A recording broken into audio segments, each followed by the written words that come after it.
ഇറാനുമായുള്ള യുദ്ധം തുടരുന്ന പശ്ചാത്തലത്തിൽ അമേരിക്കൻ പ്രസിഡന്റ് ഡൊണാൾഡ് ട്രംപിന്റെ ജനപ്രീതിയിൽ വൻ ഇടിവ് രേഖപ്പെടുത്തിയതായി പുതിയ സർവേ ഫലങ്ങൾ വ്യക്തമാക്കുന്നു. ട്രംപിന്റെ പ്രധാന വോട്ട് ബാങ്കായ കത്തോലിക്ക വോട്ടർമാർക്കിടയിൽ നടത്തിയ പോളിംഗിൽ 48% പേർ മാത്രമാണ് അദ്ദേഹത്തെ അനുകൂലിക്കുന്നത്. എന്നാൽ 52% പേരും അദ്ദേഹത്തിന്റെ ഭരണത്തിൽ അതൃപ്തി പ്രകടിപ്പിച്ചു.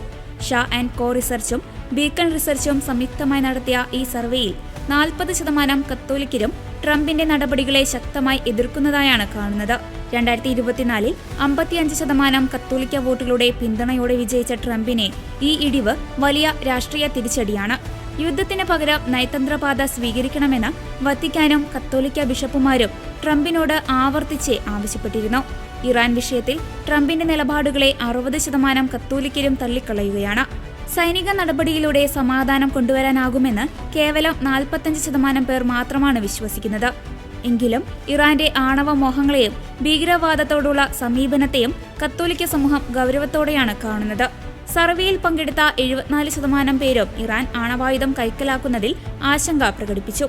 കൂടാതെ മേഖലയിലെ എണ്ണ വിതരണം തടസ്സമില്ലാതെ നടക്കണമെന്നും ഭീകരവാദത്തിനുള്ള ഇറാന്റെ പിന്തുണ കുറയ്ക്കണമെന്നും ഭൂരിഭാഗം പേരും ആഗ്രഹിക്കുന്നു.